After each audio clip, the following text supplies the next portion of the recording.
잠언 27장 5절을 다시 보시겠습니다. 면책은 숨은 사랑보다 나으니라. 아멘. 오늘 본문 말씀에 면책이다 이렇게 되어 있는 이 한자는 얼굴을 마주대하여 꾸짖는다, 그런 의미를 가지고 있습니다.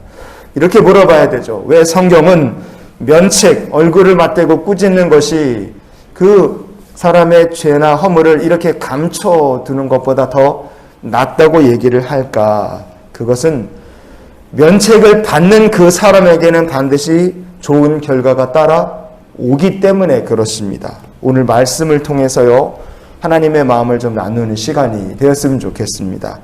우리말 성경에 면책이다 이렇게 번역된 히브리어 본문은 토카하트 메굴라흐 이렇게 되어 있습니다.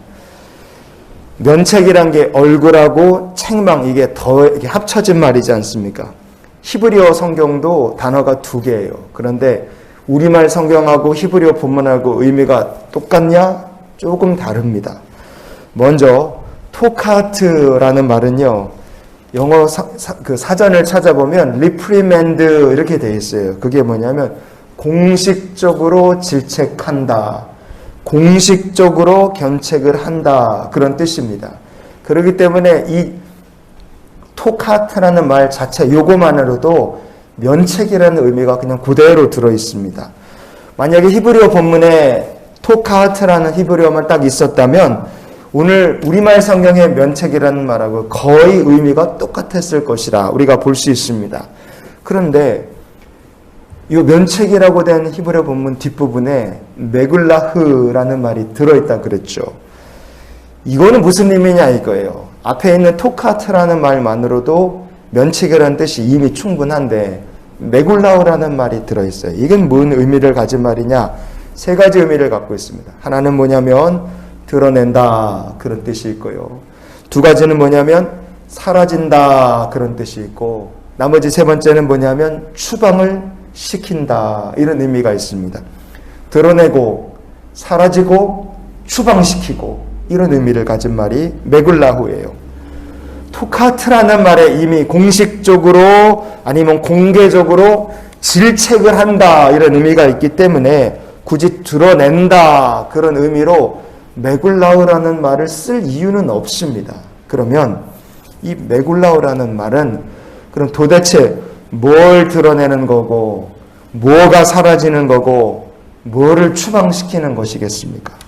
우리가 이거는요, 성경에 나오는 속죄 제사를 생각하면 이해가 쉽습니다.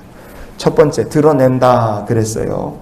면책을 받는다는 것은 공개적으로 사람의 죄와 허물이 드러나는 거예요.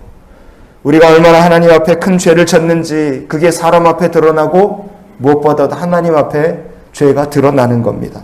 여러분, 하나님 앞에 죄가 드러난다 그러면 그 자기 죄가 드러날 때 사람이 뭘 하겠습니까? 하나님 앞에 회개하게 돼 있고 자기의 죄를 자복하고 속죄하게 돼 있습니다.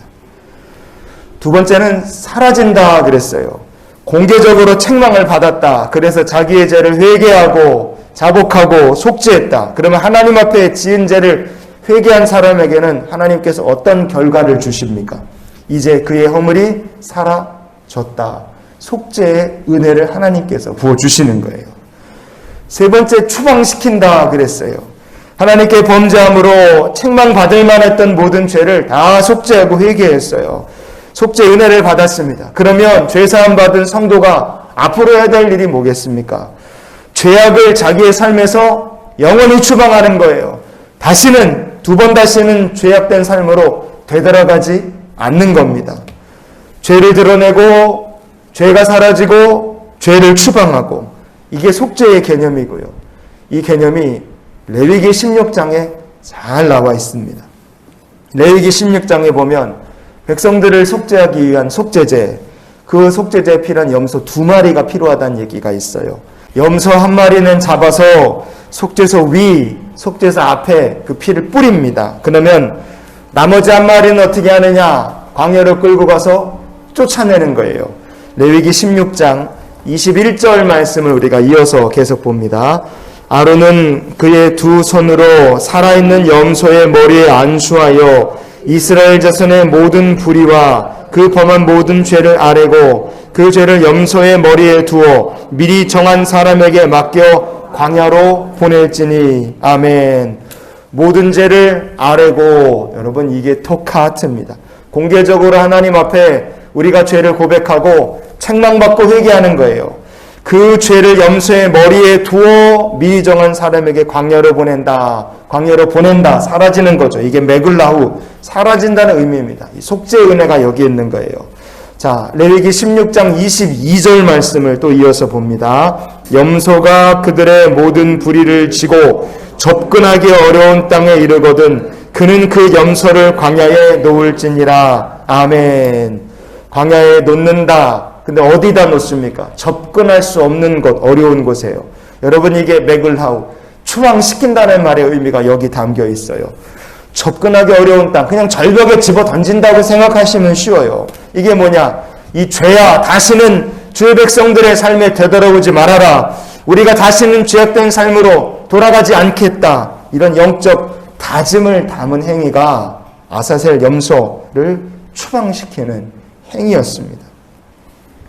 성도 여러분이 오늘 말씀의 면책이라는 것은요, 속죄의 은혜 그리고 그 과정을 그냥 여기다 한마디로 딱 요약해 놓은 거예요.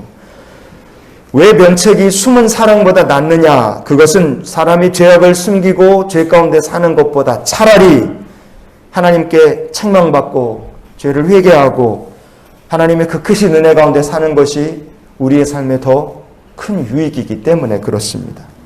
그래서요, 우리가 오늘 하루 이런 기도로 하루의 삶을 살았으면 좋겠습니다. 주님, 회개하고 죄에서 떠난 삶을 살게 하여 주시옵소서.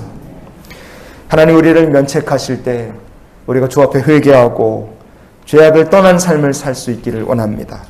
오늘도 속죄의 은혜, 주 예수의 크신 사랑 안에 거하는 복된 날이 되시기를 예수님의 이름으로 축원을 드립니다.